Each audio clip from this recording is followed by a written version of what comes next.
नमस्कार दोस्तों, मैं नीरज बैरागी स्वागत करता हूं आपके अपने YouTube channel SSC study point पर। आज हम करेंगे 24 जनवरी 2023 की शिफ्ट नंबर 4, जो कि एसएससी जीडी के लिए सबसे बेस्ट होगी, क्योंकि हमारे पास बहुत कम समय बचा है और फरवरी 20 तारीख से हमारी जो एग्जाम है एसएससी जीडी की वो शुरू होने वाली है।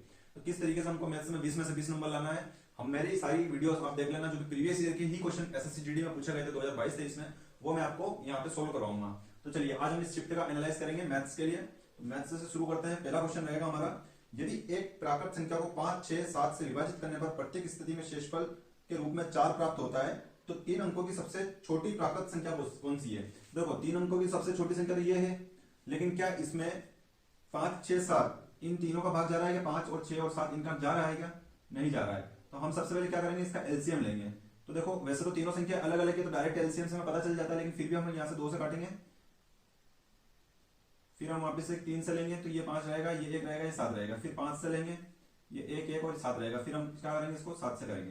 क्योंकि तीनों संख्या अलग अलग है, तो हम डायरेक्ट यहाँ से 5 6 30, 30 7 210 हो जाएगा। लेकिन हमने ऐसे नहीं करके, बहुत सारे नए स्टूडेंट है उनके लिए किस तरीके से एलसीएम निकाला जाता है आप 2 तिया हो गया 6, 6 5 हो गया 30, 30 7 हो गया 210। तो हमारा एलसीएम कितना आया? 210। तो 210 एक ऐसी संख्या है जो 5, 6, 7 से विभाजित भी होगी, लेकिन क्वेश्चन कह रहा है कि हमको 4 शेषफल भी चाहिए। तो इसमें हम क्या करेंगे, 210 इसका गुणा करेंगे k से, क्योंकि k जो है वो एक इंटीजर रहेगा, लेकिन हम इसमें 210 का 1 से 2 से 3 से गुणा करेंगे, तो उन सभी में इनका भाग जाएगा हमेशा। तो हम देखेंगे यहाँ पे k लिया हमने, और 4 इसलिए लिखा, ये 4 जो लिख रहे हैं इसलिए लिख रहे हैं क्योंकि जब भी इन सबका भाग यहाँ से टोटल जाएगा तो 4 शेषफल बचा रहना चाहिए। तो अब हमने क्या किया, कम से कम छोटी से छोटी 3 अंकों की संख्या चाहिए, तो हम यहाँ पे 1 से मल्टीप्लाई करना पड़ेगा k की जगह। तो 210 से 210 हो जाएगा, और 4 जोड़ेंगे तो 214, और यही हमारा आंसर हो जाएगा। चलिए अगले प्रश्न में चलते हैं। अगला प्रश्न है हमारा, 2 वर्षों के लिए वार्षिक संयोजित 10% प्रति वर्ष की दर से 8,300 रुपए पर चक्रवृद्धि ब्याज और साधारण ब्याज का अंतर कितना है। तो देखिएगा, मैंने आपको साधारण ब्याज और चक्रवृद्धि ब्याज, जब भी ऐसा अंतर आ जाए 2 साल के लिए, तो आपको सूत्र बताया था P यानी मूलधन इंटू R बटे 10,000, R स्क्वायर बटे 10,000। तो कुछ नहीं करना है, सिर्फ इस सूत्र के अंदर मान रखना है जो कि हमको क्वेश्चन में दे रखा है। तो क्वेश्चन में हमको इन दोनों का अंतर पूछा है, तो इसके लिए अपन ने मान लिया x से दोनों का अंतर, P के लिए अपन को दे रखा है 8,300 और दर दे रखी है 10, 10 का हो जाएगा 100 क्योंकि स्क्वायर है, और बटे में लगा देंगे अपन 10,000। ऐसा कैसे, देखो 1 2 3 4 से ऊपर के 4 जीरो कट गए, तो x का मान जो कि चक्रवृद्धि ब्याज और साधारण ब्याज के 2 साल का अंतर है वो कितना आया हमारे पास, 83 बचा है, और यही हमारा आंसर हो जाएगा। चलिए अगले प्रश्न में चलेंगे। अगला प्रश्न है हमारा, सोनल, कृति और प्रीति। देखो एक सोनल है, एक कृति है और एक प्रीति है। आगे बढ़ेंगे, मिलकर एक काम को 6 दिनों में पूरा कर सकती है। तो देखो ये 6 दिनों में कार्य को पूरा कर सकती है। आगे प्रश्न कह रहा है कि जबकि कृति और प्रीति समान कार्य को, एक तो कृति की बात हुई है और प्रीति की बात हुई है, ये समान कार्य को 30 दिन और 18 दिन में कर सकती है। ये 30 दिन में कर सकती है और ये 18 दिन में कर सकती है। ठीक है, चलिए अब हम देखेंगे। सबसे पहले हम इन तीनों के डाटा से ये पता लगाएंगे कि टोटल काम कितना है। तो हम क्या करेंगे, सबसे पहले इन तीनों का एलसीएम लेंगे और टोटल वर्क मान लेंगे, कितना हो जाएगा ये 18 5 90, जो कि हमारा टोटल कार्य हो जाएगा, तीनों का एलसीएम भी हो जाएगा। चलिए इनसे इनकी सबकी एफिशिएंसी निकल जाएगी। चलिए एफिशिएंसी निकालने के लिए थोड़ा सा क्वेश्चन रहेगा इधर, तो यही लिख लेंगे एफिशिएंसी। 6 से काटेंगे तो तीनों की एफिशिएंसी कितनी आ जाएगी, यहाँ से एफिशिएंसी इधर लिख लूंगा मैं। 6 से करूंगा तो 15 बार 15 से 90, मतलब तीनों मिलकर 15 कार्य प्रतिदिन करते हैं। चलिए कृति की बात करूंगा तो 30 या 90 यानी 3 कार्य प्रतिदिन कौन करता है, कृति करती है। चलिए ये कृति करती है, और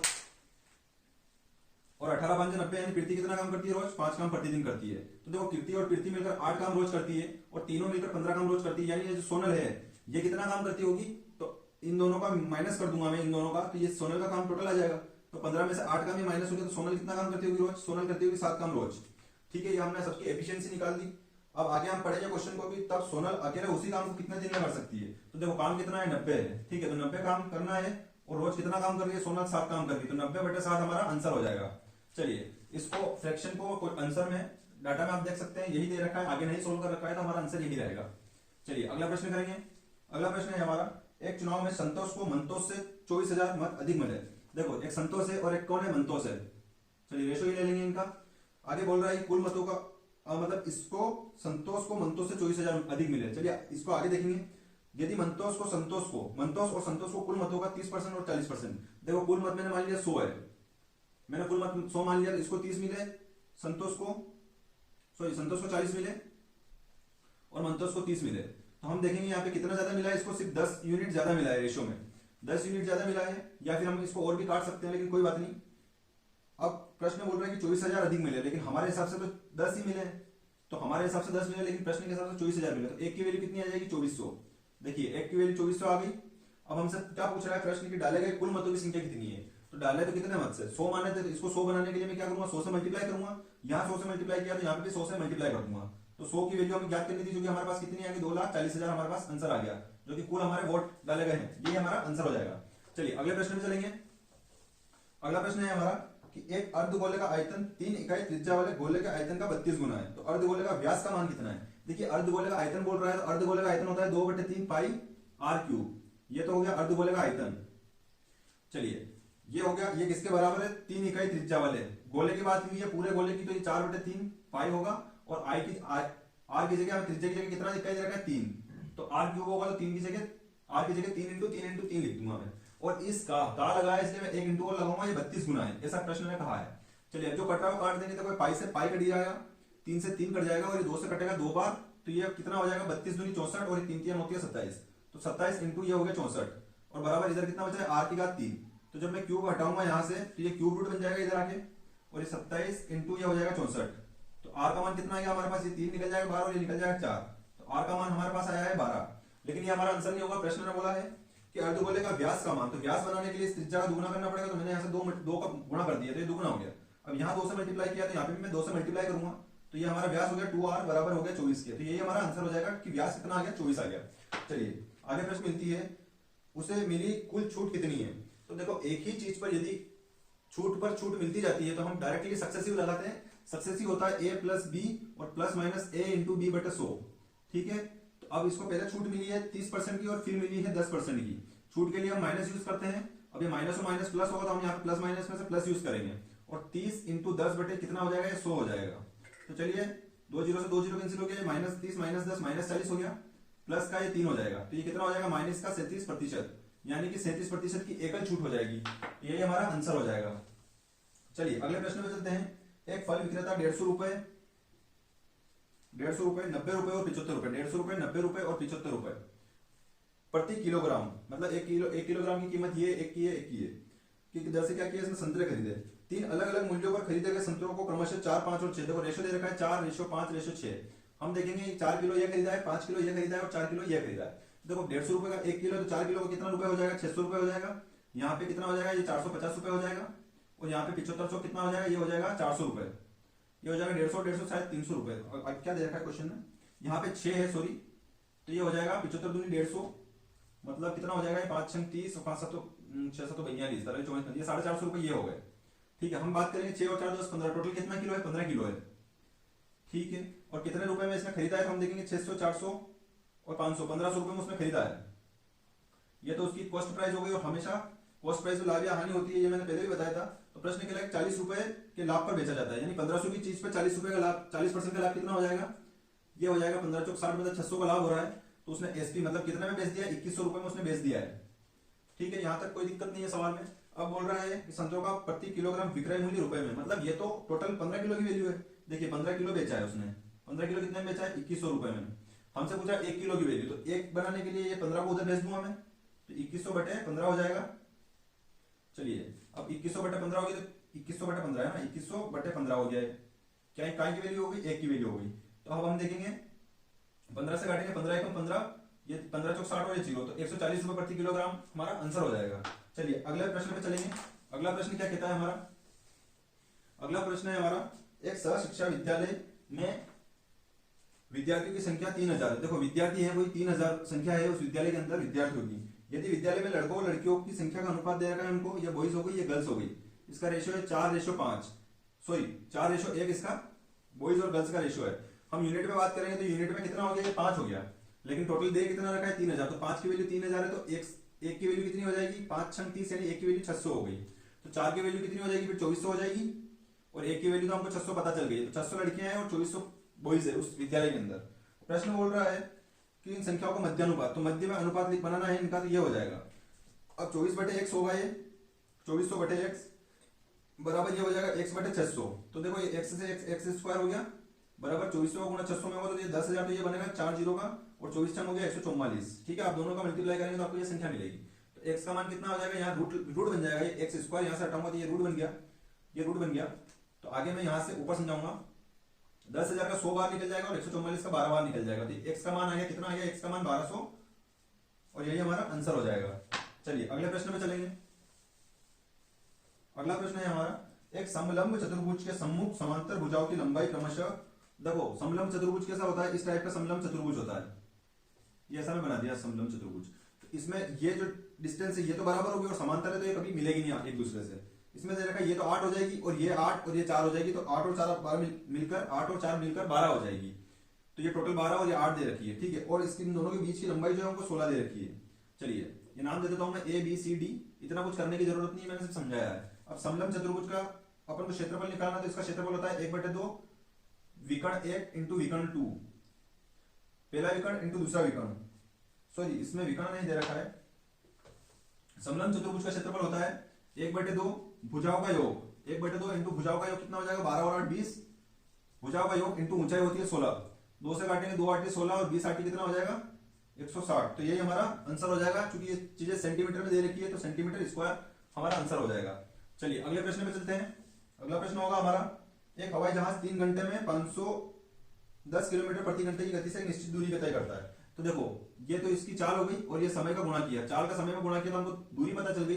इक्यावन दिया कितना हो जाएगा 153, इक्यावन दिया 153 और ये 0 ऐसा कैसे, यानी हम हमारे पास दूरी आ गई 530 किलोमीटर की, कि हवाई जहाज ने 530 किलोमीटर की दूरी तय की।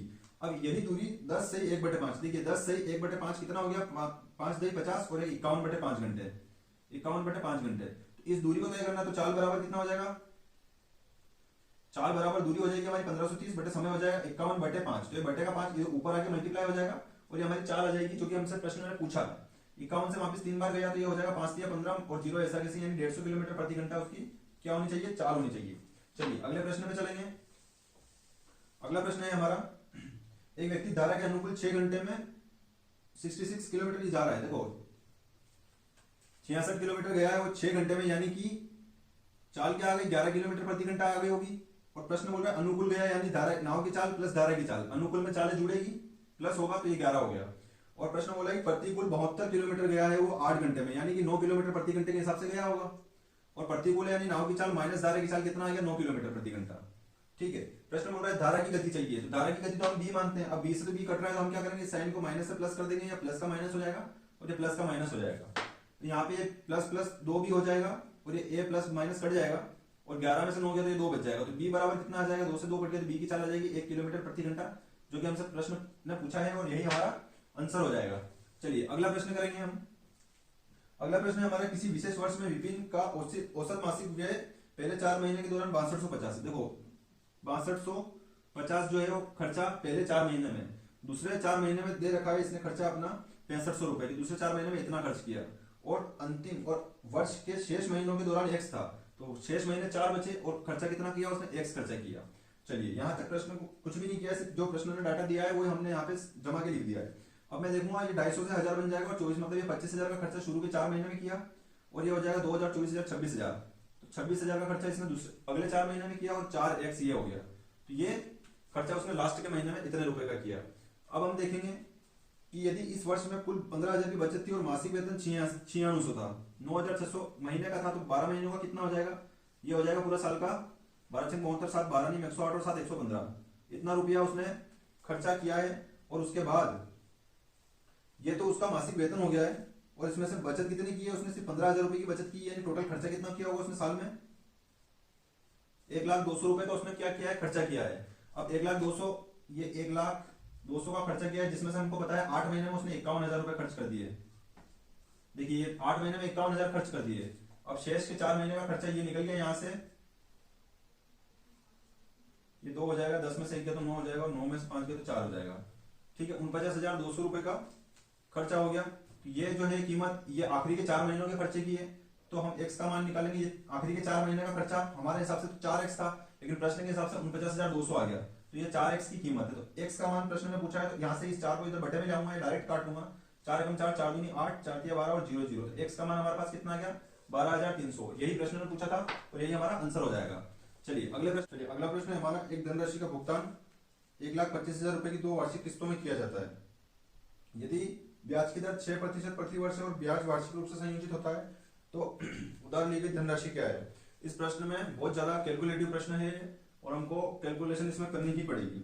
चलिए, एक धनराशि का भुगतान मतलब ये जो किस्तों का भुगतान दे रखा है 1,25,000, ठीक है।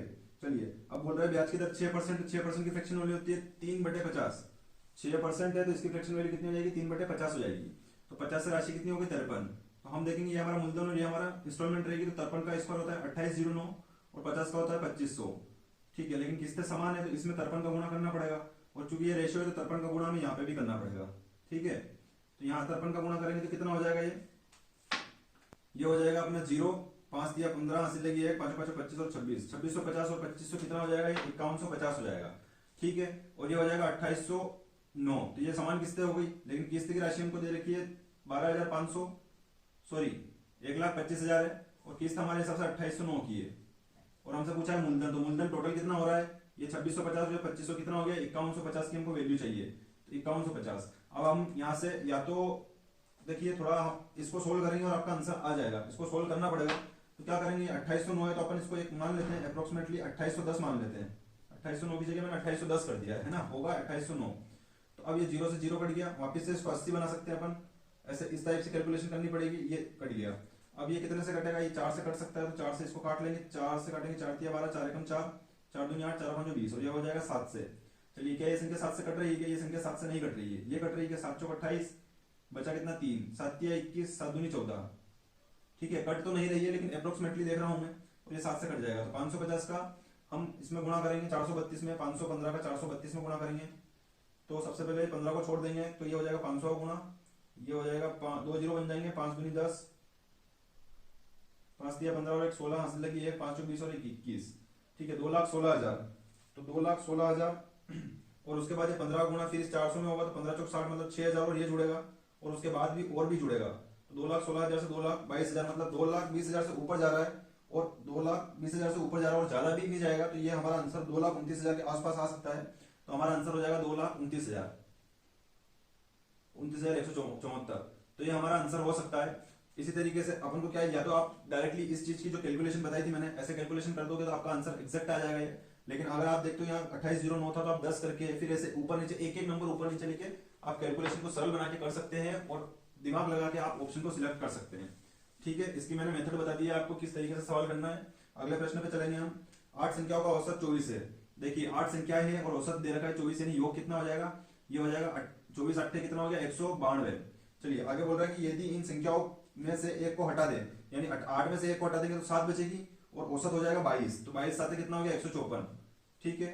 आगे प्रश्न बोला है निकाली गई संख्या क्या है, यानी 8 में से एक संख्या जो हटाई थी वो संख्या क्या थी। तो हम कुल में से ये कुल माइनस कर देंगे, 8 संख्याओं के योग में से 7 का माइनस कर देंगे तो 1 का आ जाएगा। तो 12 में से 4 गया तो 8, और ये बच जाएगा 8 में से 5 गया तो 3। तो हमारी हटाई गई संख्या क्या थी, 38 थी। चलिए अगले प्रश्न पे चलेंगे। अगला प्रश्न है हमारा, एक कार्य को 10 पुरुष 8 दिनों में, देखिए 10 पुरुष है जो कि 8 दिनों में कर रहे हैं, और 10 महिलाएं 7 दिनों में कर सकती है। 10 महिलाएं 7 दिनों में कर सकती है। तो चाहे महिलाओं से काम कराओ चाहे पुरुषों से काम कराओ, काम बराबर होगा। ये 10 से 10 कट जाएगा, तो ये पी और वो महिला बटे में आ जाएगी इधर, तो बराबर हो जाएगा 7 बटे 8। तो पी से एम का हमारे पास रेशियो आ गया है। अब पुरुष 7 कार्य प्रतिदिन करता है और महिला 8 कार्य प्रतिदिन करती है। यह एक पुरुष की बात हुई है। प्रश्न बोल रहा है कि यदि 10 महिला और 10 पुरुष, देखो 10 महिला और 10 पुरुष ये काम करेंगे तो टोटल काम कितना हो जाएगा, एम की जगह में गुणा करूंगा 8 से और पी की जगह में गुणा करूंगा 7 से।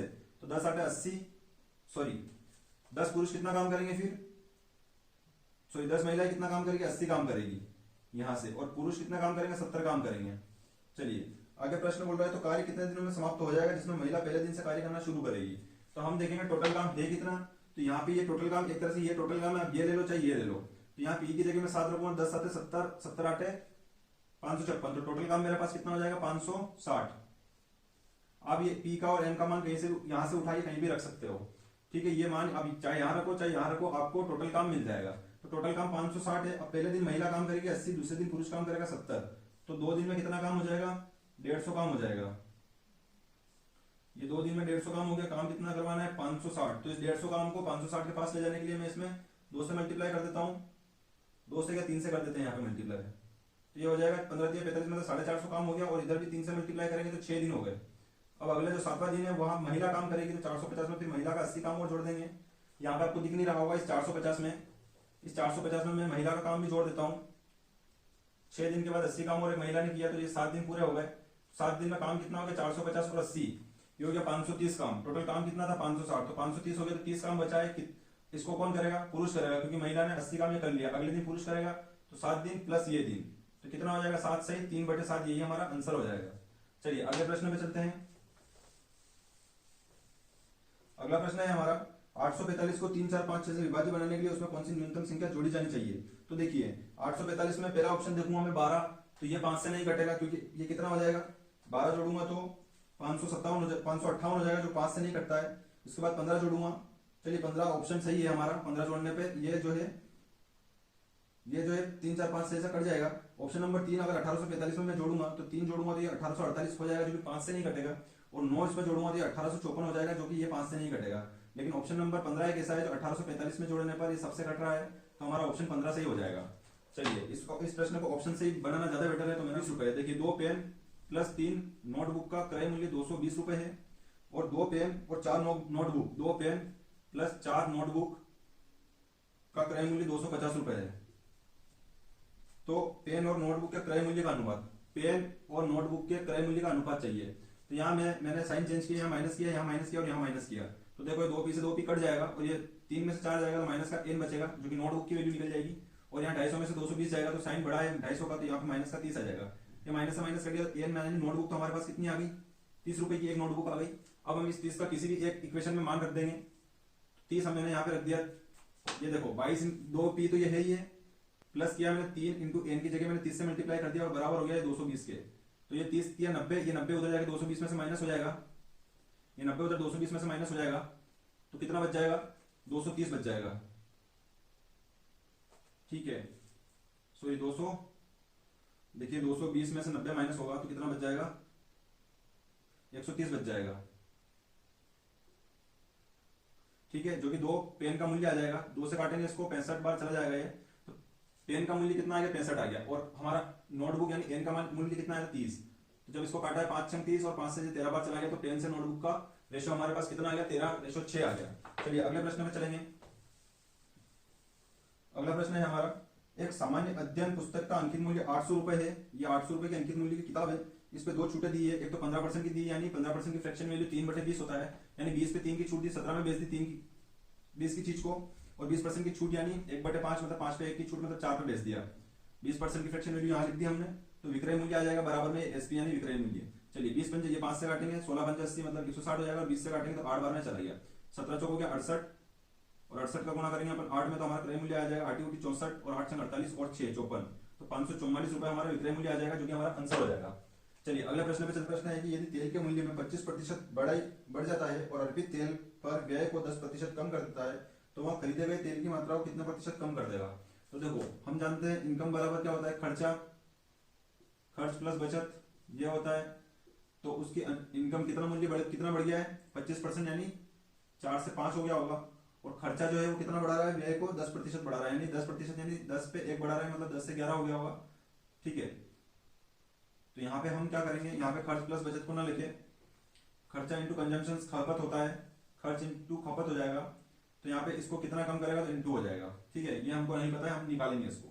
तो 5/4 और ये बराबर से इधर आएगा तो मल्टीपल हो जाएगा 10/11 से। ठीक है, बराबर ये बच जाएगा क्वेश्चन टैग।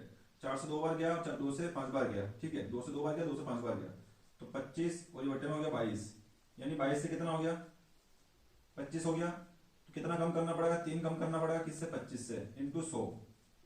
25 से काटूंगा 25 चौक 100 यानी कि 12% हमको क्या करना पड़ेगा कम करना पड़ेगा, और यही हमारा आंसर।